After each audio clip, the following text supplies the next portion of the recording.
Nalika wektu lumampah tanpa pepiling, Yai panjenengan tansah kelingan swaraning piwulang panjenengan isih kumandhang, nglantarake ati kang kadhep saka peteng tumuju padhang. Ragane sirna nanging eling panjenengan langkeng, dadi suluh ing gesang kula saben tembung panjenengan dadi tirta nyirnakake rasa lali lan ngilmu palsu. Mugi rahayu panjenengan wonten ngersanipun Gusti.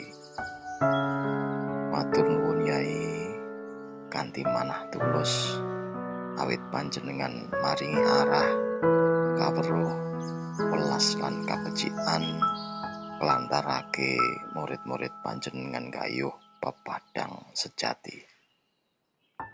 Saben donga kula mung siji, mugi Gusti paring pangapura, paring papan kang prayogi lan ngganjar saben jasa tanpa upami.